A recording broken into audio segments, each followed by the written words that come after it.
Alors, on reprend Bezrat Hashem tout doucement. On est toujours dans Char 23, Erka Kinoïm, Yud Gimel, à la lettre même. J'ai juste, Mechila, j'ai juste oublié quelque chose d'important la semaine dernière sur Mayané à Yeshua. Donc, juste quelques mots. Vous savez que Mayané à Yeshua, ça vient de ce fameux verset qu'on chantait en camp de vacances quand on était jeune. Ushafte Maïm Mesason, Mimayané à Yeshua. Alors, et j'avais complètement oublié de vous ramener ce que Rashi a dit. Donc évidemment, ça parle de la fin des temps, d'accord? C'est dans Isaïe 12, 13. Donc on reprend le pasouk où Shaftem, l'Ishov, on avait dit que c'était puiser. Maïm, des eaux. Bessasson, avec joie, allégresse. Sasson, Simcha, vous connaissez la différence. Mi Mayané, depuis les sources, d'accord, les Mayané, ha Yeshua, depuis les sources de la délivrance. Ce qui a été dit, on va pas le reprendre, mais Rashi sur place, il dit c'est quoi? Il dit littéralement, ce sont les secrets de Torah qu'on retrouvera parce qu'on les a perdus à cause de la souffrance de l'exil. Et quand on a un Rashi comme ça, quand même, je m'en veux de ne pas l'avoir remarqué plus tôt de la semaine dernière. Alors, on reprend aujourd'hui avec Me'al Shamaim. Me'al Shamaim, donc maintenant on va analyser les mots tranquillement. Me, ça veut dire la provenance, Al, au-dessus, Shamaim, les cieux. Donc on a trois éléments. D'où ça vient? Ça vient d'un verset qui est dans les psaumes en 108, 5. Si vous avez remarqué la petite anomalie grammaticale, c'est qu'il s'est marqué Me'al Shamaim. Il n'y a pas marqué Me'al Hashamaim, comme on aurait pu s'y entendre. D'accord? On aurait pu supposer que c'est Me'al au-dessus Hashamaim avec l'article défini. Or là, on a Me'al Shamaim. Bon, ça ne change pas grand-chose, mais le verset est dans les psaumes et il dit comme ça. Ki radol, gadol, Me'al Shamaim chazdecha, ve'ad shechakim hamitecha. Car, gadol, grande, Me'al Shamaim. Alors, Me'al Shamaim, littéralement, ça veut dire depuis, au-dessus des cieux. Mais, depuis, Al, au-dessus, Shamaim, des cieux. Chazdecha, nous, on a dit que c'était ta générosité. Donc, car ta générosité, elle est plus grande, qui gadol, elle est plus grande que le au-dessus des cieux. Ve'ad shirakim, et jusqu'au shirakim. Les shirakim, on verra dans la Chine, j'espère que tout le monde sait, ça vient de Milachon shorek, ça veut dire moudre, broyer, briser, mais les shirakim, ça indique aussi, c'est l'un des noms pour indiquer des cieux, c'est l'un des noms des cieux. Ve'ad shirakim, et donc jusqu'aux cieux, on va voir la traduction, hamitecha, ta vérité. Donc, là, dans la traduction de Caïn, car ta bonté est grande jusqu'au ciel, ce qui est malheureusement une erreur, parce qu'elle est grande plus que le ciel. Et jusqu'aux nuées, et jusqu'aux nues, ta fidélité, Amitecha, lui, il a traduit là-bas par Amitecha dans le sens de Emouna, qui est quand même une traduction un peu compliquée. Alors que Shuraki, il est évidemment beaucoup plus dans le pshat et il a raison. Oui, ton chérissement. Alors, Shuraki, il traduit toujours le qui par oui. Il a sur qui ça s'appuyer. Ton chérissement, lui traduit le chesed par le chérissement. Oui, ton chérissement est grand au-dessus des ciels. Ça c'est quand même beaucoup mieux. Jusque dans l'éther. Alors, l'éther, c'est comme ça qu'il traduit chez Rakim. Et Amitecha, évidemment, c'est ta vérité. Donc, voyons ce que va dire le Zohar là-dessus. C'est un Zohar dans Vaïkra, en Tetzaïn. Vous les chonos. Hal Shamaim. Donc, au-dessus des cieux. Hal, au-dessus Shamaim. Mashma. Donc, c'est le Zohar. Ça veut dire, c'est clair que Hahu Ata, c'est-à-dire ce lieu, des Kaima qui se tient, Al Shamaim, qui se tient au-dessus des cieux. Velayatir, mais pas plus. Qui vende Amar Me'al Shamaim, puisqu'il y a marqué dans le verset, puisqu'il a dit Me'al Shamaim, depuis l'au-dessus des cieux. Mashma, donc il en découle de là, à ou Atar, qu'il s'agit de cet endroit, des kaima hal shamayim, qui se tient au-dessus des cieux, les heila, en haut, ou maï, et quel est-elle, ce lieu? Ima, c'est Ima. Adkan Esheno. On va voir tout de suite si c'est clair que si Shamaim c'est Tiferet, au-dessus de Tiferet c'est Ima, c'est donc Bina. Pirouche. Explication. Ima ya omer al Shamaim. Si on avait dit simplement al Shamaim, c'est-à-dire sans le même, Aya Pirouche, où on aurait, l'explication aurait été que c'était Gedula et Gevura qui sont au-dessus de Tiferet, qui s'appelle Shamaim.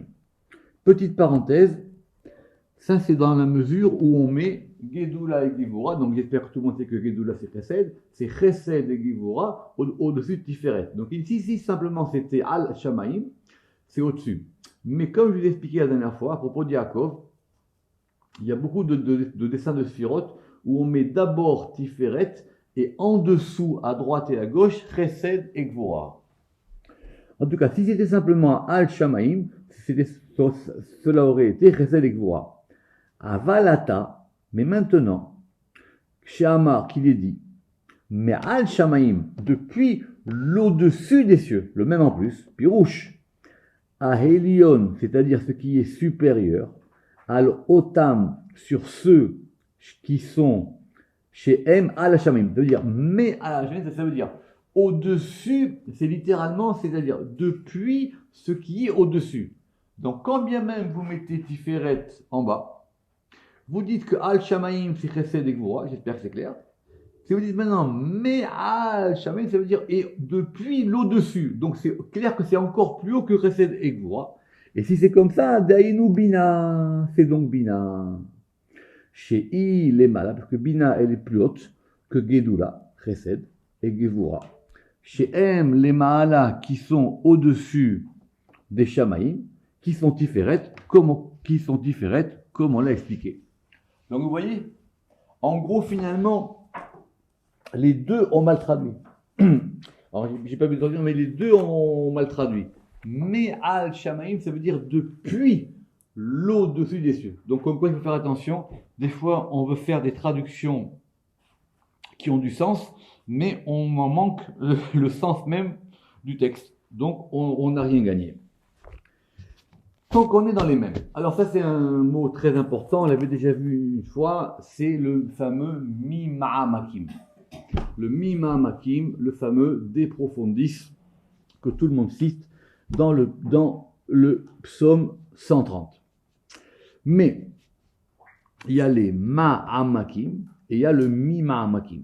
Très bien. Où est-ce qu'on a vu ça, nous? Nous, on a vu ça, si vous vous rappelez, dans la Mishnah, à la fin du premier chapitre de Sefer Yetzira. Comme quoi il faut travailler. Et là-bas, on a une Mishnah qui s'appelle la Mishnah des Chotamot. D'accord? Et là-bas, on avait parlé aussi des Romek. On avait parlé là-bas des profondeurs. Et ce fameux psaume 130, c'est le fameux psaume qu'on fait normalement entre au moins Rosh Hashanah et Kippour. Alors, Piresh Rabbi Moshe.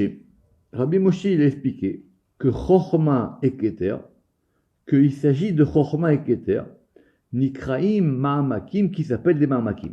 Pourquoi? Parce que quand nous, en français, on entend une profondeur, alors on pense que c'est en bas. Mais Ma'amakim, c'est-à-dire c'est quelque chose qui est profond, mais qui est en haut. C'est caché en haut. Parce qu'il dit quoi le verset? Mi Ma'amakim karatiha Hashem. Depuis les profondeurs, je t'ai appelé Hachem. Vous savez qu'à cause de ce verset, on a eu un détail architectural dans les synagogues.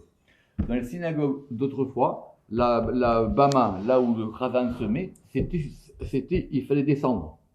Il y avait des marches, parce qu'il fallait prier depuis le bas. Aujourd'hui, dans les synagogues modernes, la bama, elle est surélevée, mais dans les vieilles synagogues, c'était depuis l'en bas. C'est-à-dire, il y avait la synagogue, et au milieu, là où il y avait le khazan, eh ben le khazan, il se mettait dans un endroit qui était plus bas. À cause de ça? Oui, tout à fait, à cause de ce verset. Mima makim karatiha Hashem.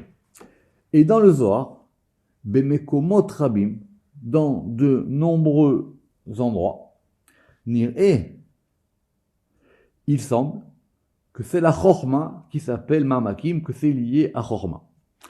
Béhémet,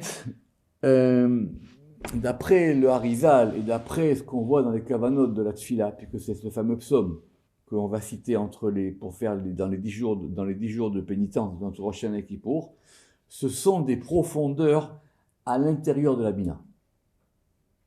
Et si on les compte là-bas, d'accord, Mimamakim, ce sont toutes les profondeurs dans lesquelles on va pouvoir rentrer à l'intérieur de la Bina et demander la Teshuvah dont on a besoin entre Rosh Hashanah et Kippour. Ma'arav. Alors, le Ma'arav, bonsoir. Alors, le Ma'arav, en hébreu moderne, on va vite, évidemment, ça correspond au couchant. D'accord? Donc, on a le Mizrach et on a le Ma'arav. Simplement que, grammaticalement, c'est faux. Parce que Mizrach, ça veut dire quoi? Mizrach, ça veut dire l'endroit Mizrach, Zoréach, qui illumine, qui scintille. Donc, c'est là où le soleil se lève. C'est ça le Mizrach. Et le Ma'arav, c'est l'endroit où le soleil se mélange. C'est ce qu'on va voir maintenant ici. Mais évidemment, pour aller vite, nous, on appelle ça, alors soit le levant et le couchant dans les anciennes traductions, soit effectivement, pour aller vite, on dit que c'est l'Est et l'Ouest. Mais vous allez voir d'où vient ce mot de Ma'arav. Ma'arav à Malchut nikret Ma'arav nikama ta'amim. Et c'est donc la Malchut qui s'appelle le Ma'arav pour de nombreuses raisons. Premièrement, alors, Aechad, Mipne Shebo, Arav Shemesh. N'oubliez pas que par exemple que c'est ça le même mot qui a donné, quand on enlève le même, qui a donné le mot de Erev. Erev nous traduit par le soir. Oui. Mais c'est pas le soir. Erev, c'est le fait du couchant. D'accord? Vaï Erev, Vaï Boker. Très bien. Parce que c'est là-bas où le soleil va se coucher. Qui Sham Beito, parce que sa maison, elle est là-bas. Alors juste un petit mot sur ce Arav. Autrement dit, c'est le soleil qui regagne sa place. D'accord? Mais si on prend d'autres mots, c'est ça. C'est le fait aussi que quelque chose s'assombrisse. C'est le fait aussi, on va voir, de mélanger. C'est le fait aussi, par exemple, c'est la trame d'un tissu. Vous savez, quand on trame un tissu, quand on va mélanger quand on va mélanger plusieurs fils dans le tissu. Alors, Véod, et de plus. Qui Mizrach ou Tiferet? Si on considère que normalement l'Est est lié à Tiferet, que c'est là où le soleil se lève, nous on prie vers le Mizrach, et que c'est Tiferet. Alors qu'est-ce qui est en regard, c'est-à-dire en opposé du Mizrach? C'est le Ma'arav. Ou quelqu'un Mizrach ou Ma'arav.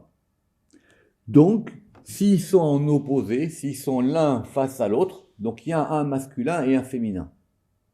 Donc, le Mizrach, il est Est, homme, et le Ma'arav, il est féminin, femme. C'est pour ça que dans le l'Echadodi, on se tourne vers l'ouest. Parce que dans l'Echadodi, on veut accueillir la reine du Shabbat. Donc alors d'abord, c'est très compliqué cette histoire de pourquoi qu'on se tourne à l'Echadodi. Normalement, déjà concrètement, à l'Echadodi, il faut se retourner au moment où le soleil se couche. S'il fait déjà nuit, vous n'avez rien fait. Déjà, c'est la base. Ah oui, si vous faites l'Echadodi à 8h du soir, que la nuit tombe à 5h, c'est pas la peine. Donc maintenant, dans le l'Echadodi, qu'est-ce qu'on veut? On veut maintenant dire, vu que le coucher du soleil, il va correspondre à l'entrée du Shabbat, nous on veut accompagner ça. Mais en fin de compte, on accueille la reine du Shabbat. On accueille ce degré du couchant. D'accord? Donc, si le degré du levant, c'est le Mizrach, il est masculin, le degré du couchant, il est féminin. Maintenant, Ma'arav, ça veut dire autre chose en hébreu. Si, par exemple, vous allez en Israël, c'est quoi un Me'urav? Le fameux Me'urav Yerushalmi.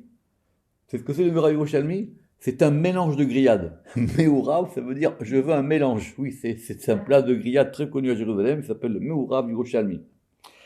Donc, les Arev, ça veut dire mélanger.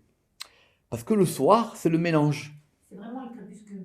Exactement. C'est en fin de compte, c'est le mélange des lumières. Sauf qu'en français, on a un crépuscule du matin et on a un crépuscule du soir. Alors qu'en hébreu, c'est pas du tout pareil. Donc, Ve'od nikra ma'arav, et ça s'appelle aussi le ma'arav, mipne sheba, parce que là-bas, mit arev va se mélanger, ou mit balel, et il va s'assimiler, kol hashefa aelion, tout l'influx supérieur. C'est ce fameux mélange des couleurs du couchant. Vesham naasabo meziga yafa, et donc c'est ce qui va donner ce mélange des couleurs. Alors Ramak, il ne le dit pas ici, il a dit au début du Pardes, c'est la raison pour laquelle plus on va vers l'ouest, plus les populations sont mélangées.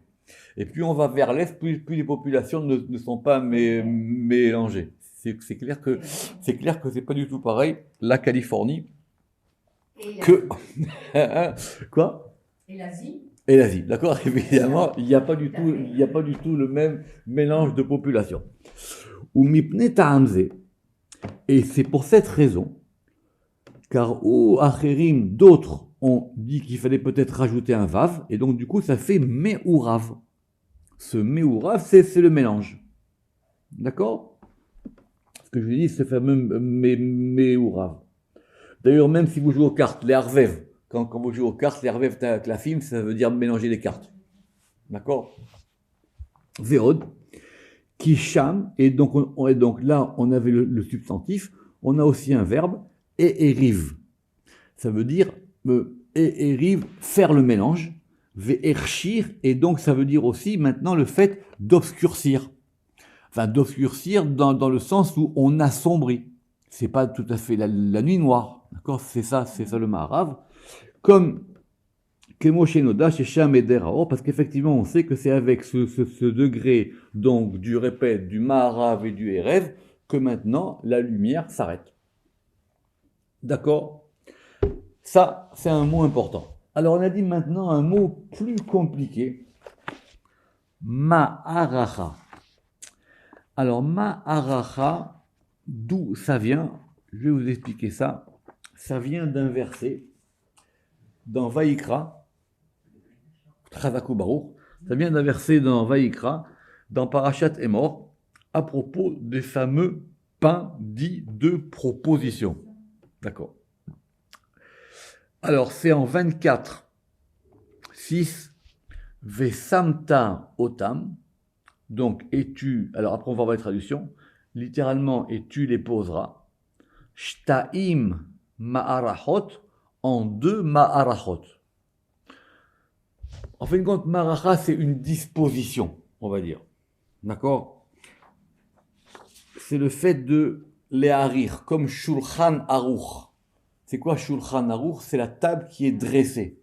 Donc, une ma'aracha, c'est le fait, c'est avoir quelque part, comme on dit, un dressage. On dresse la table. D'accord? Mais dans le verset, Vesamta otam shtaim marachot, shesh ama'arachet hala shulchan hataor lifnei Hashem. Et, alors je vous dis les traductions. D'après Khan, tu les disposeras en 2 rangées, que lui il a dit que c'était des rangées, 6 par rangée, sur la table d'or pur devant l'Éternel, et Shuraki, mêlés en 2 rangées, donc c'est pas une grande différence, 6 par rangée, sur la table pure. Ah oui, parce qu'il y avait, oui, Chazak, parce qu'il n'y avait pas d'or. Je sais pas pourquoi Khan il a mis de l'or là-bas. C'est ça, à Shulchan Taor. Oui, je sais pas pourquoi il a rajouté l'or. Évidemment que c'est de l'or pur, mais dans le passage c'est pas marqué pur. Or, Lifnei Hashem, devant Hashem. Je vous donne d'autres occurrences de ce Ma'aracha. D'autres occurrences de ce Ma'aracha. C'est ça, lui il dit une disposition, une préparation, une rangée. D'accord? Et effectivement, la référence, ce sont ces fameux pains de proposition, ou qu'on appelle aussi les pains d'exposition. Ils étaient, oui, parce qu'ils étaient exposés. Puis là, le Rajbi, il a expliqué dans Réa Mehemna que ça correspond à la bina. Pourquoi? Parce que c'est quoi? C'est le degré où on va maintenant disposer les choses. C'est là où on dispose les choses. Comme on dit Shulchan Aruch, c'est une table, elle est dressée, c'est-à-dire vous avez tout sur la table. Tout est sur la table. Pourquoi la bina? Ve'efshar hatam, le Rama qui dit c'est possible que la raison en est. Mipnei sheba na'arachim kol havayot amitavim, parce que c'est là-bas qu'on va disposer toutes les choses, comme on l'a expliqué dans Sharachiarim à propos de la bina. C'est que c'est dans la bina que toutes les choses sont disposées en haut. Ve'i et la bina, elle est le côté féminin, anekeva. Amitaveret minavayot adakot veolidam be'esmicha, mais c'est elle qui a en elle toutes, on va dire, les havayot, toutes les havayot, toutes les essences ou les substances, et c'est elle qui va leur donner jour, puisque c'est la mère. Donc c'est elle, en gros, qui dispose et qui maintenant va après distribuer vers les six sirotes inférieures. Alors si c'est effectivement, on l'a vu plusieurs fois, donc ce qu'on peut appliquer à la bina, on peut l'appliquer à la malchout aussi. Parce que elle aussi, la malchout, c'est un degré féminin dans lequel les choses se dévoilent. C'est-à-dire quoi qu'elles se dévoilent? C'est-à-dire qu'elles vont s'épaissir. Ou ma'ava aviotam, ayotsi minatiferet, et les choses qui sortent de tiferet. Marechet, qu'est-ce qu'il y a en hébreu sur Marechet? Non, ok. Alors, un petit mot important. Maasé. Alors, c'est quoi un maasé? Un maasé, c'est donc le fait d'agir. D'accord? C'est une action.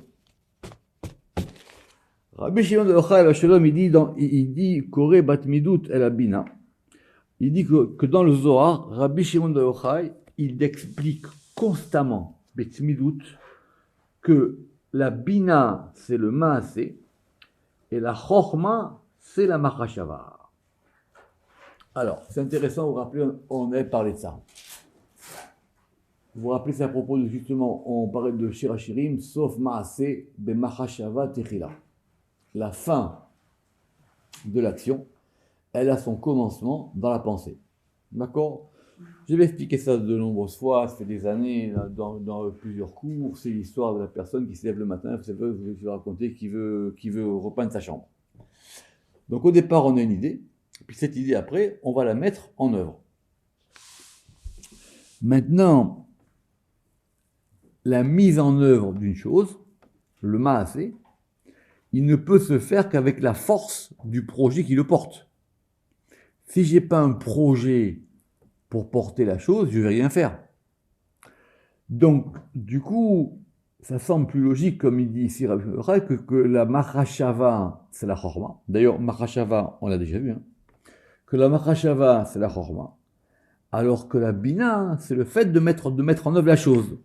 Mais, on va dire, l'élément qui va donner le fruit qui va la graine qui donne le fruit, ça vient de la chorma. Pourquoi? Ve'atam, ki kemo shama ase ou gilou yamarshava. Parce que de même que l'action, c'est le dévoilement de la pensée. Normalement, puisqu'on parle ici d'action volontaire, une action, elle dévoile une pensée. Ve'aliyede amase, et par l'action, ou gmar hamarashava, on va donc accomplir la pensée. Je veux faire quelque chose, j'ai une mahashava, et maintenant je la mets en œuvre. Vechen, et donc, ça correspond bien à ce qu'on pense. Vechen aliédé abina. Et donc, par la bina, ugmar avayot, c'est-à-dire c'est donc l'accomplissement des choses, à mitavot aliédé à chorma, des choses qui sont maintenant formées par la chorma. Justement, comme on l'a expliqué dans l'article d'avant sur Maracha. Simplement dans le Zohar, dans Parashat Pekoudé, il y a un verset qui dit là-bas, Vayavu kol hachachamim haosim. et sont venus tous les sages qui ont fait, c'est-à-dire tous les sages qui ont participé à la construction du Mishkan. Et le soir, il dit là-bas, Yemina Osmola, droite et gauche. Ça veut dire quoi? Aïnou, Chochma Yamin, la Chochma c'est à droite, ou Smol Maase. Et la gauche c'est le Maase. C'est-à-dire, Aïnou, Shia Malchut Nikret Chochma, Vea Maase. C'est-à-dire que c'est la Malchut qui s'appelle Chochma. Rappelez-vous que la Malchut, elle s'appelle aussi Chochma Tata'a. Vea Maase. Comme on l'a expliqué à propos de Chochma et comme on va expliquer. Velifamim gamken, et donc c'est pour ça que quelquefois, comme d'ailleurs par exemple dans Maaseh Bereshit, d'ailleurs dans Maaseh Bereshit, le jour où maintenant on dit Vayichol Hashem Baret Vechol Seba'al, où les choses vont se compléter. Le Zohar il dit que vous savez, quand on dit Vayichol Hashem Baret Vechol Seba'al, on dit que le vendredi ont été achevés les cieux et la terre. Le Zohar il dit mais les cieux ils ont déjà été créés depuis le début de la semaine. Donc c'est-à-dire c'est maintenant qu'on termine tout. D'accord? Alors, donc c'est pour ça.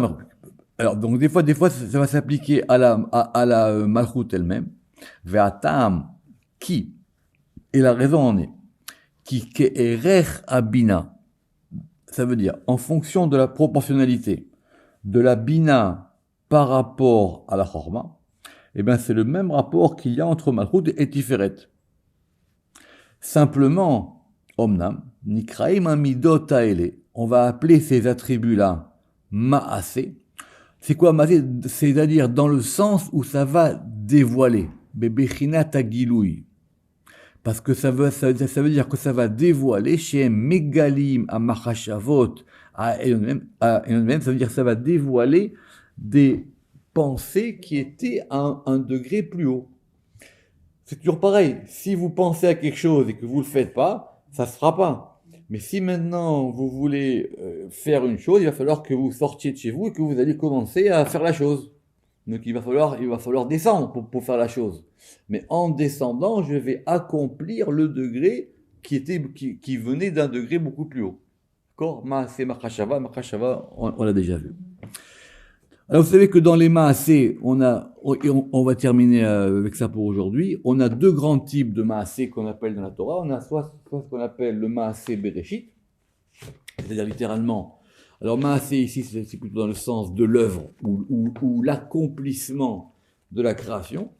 Et on a le Maaseh Merkava. Maaseh Merkava, on a déjà vu, c'est le premier chapitre de Yecheskel. Et on l'a déjà vu dans le Zohar, donc on va ici faire une petite révision. Donc Maaseh Merkava, ça veut dire littéralement l'œuvre du char. Alors Maaseh Bereshit, nous on comprend, ça veut dire c'est l'œuvre de la création. Mais Maaseh Merkava, Yecheskel, il a pas fait la Merkava. Alors peut-être qu'il a vu comment la Merkava, elle est composée. D'accord? Rappelez-vous, et ce qu'on voit maintenant ici. C'est expliqué dans les Tikkunim que ça correspond à même tête. Qui même tête nikra Maaseh Merkava. Pourquoi? Parce que Merkava, alors c'est quoi Merkava? Merkava en hébreu, ça vient de les archives. D'accord? Ça veut dire quoi les archives? Les archives, ça veut dire assembler. D'accord? Donc par exemple, qu'en hébreu moderne, on dise qu'une voiture c'est auto, avant on disait rechev.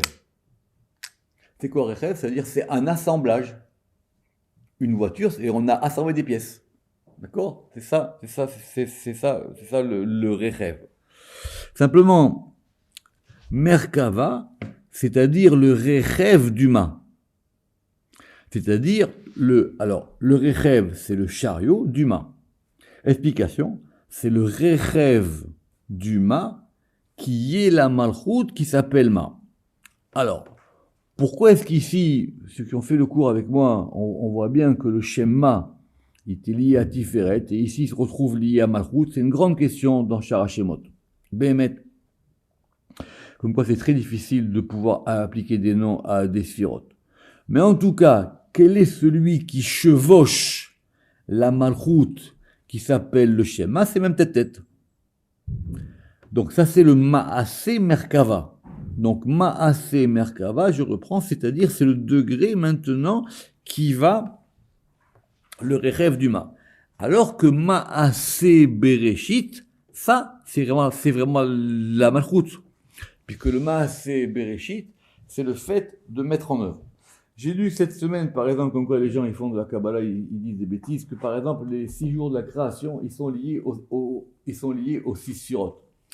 Le Ramak il a dit mais c'est même pas vrai, parce que ça, qui c'est qui met en œuvre la création? Alors je veux bien qu'on dise que Or c'est Chesed, mais le fait que le Or soit Chesed le premier jour de la création, ça ne veut pas dire que c'est la lumière elle-même qui se fait. Donc il faut bien, comme dit le Zohar, un agent opérateur. C'est quoi? Quel est l'agent opérateur? C'est pour ça qu'il y a 32 fois le Shem Elohim dans Maaseh Bereshit. D'accord? Quel est l'agent opérateur? Il y a bien un agent opérateur. Donc quand on dit que le lundi c'est Chesed, c'est vrai. Mais qui c'est qui a mis en place cette lumière? Il faut bien un agent opérateur. D'accord? C'est pour ça que c'est là-bas, c'est le Shem Elohim. Donc, mais en tout cas, ce Maaseh Bereshit, il va se faire dans ce degré qui s'appelle la Malchut. Ve'efshar, et il est possible, mipnei she'i po'elet kol pehulot Bereshit, parce que c'est la Malchut, donc si c'est la Malchut, c'est pas le Konsil Bina, c'est elle qui va agir toutes les actions de la création. Ou alors, et c'est plus compliqué, et on va terminer vers ça, ou alors non, Shei Merkava, elle est donc le chariot de la Chochma qui s'appelle Bereshit. Pourquoi? Parce que Bereshit c'est Chochma. Donc la création, c'est le lien des deux. Je reprends. Ema c'est Bereshit, c'est la Malchut.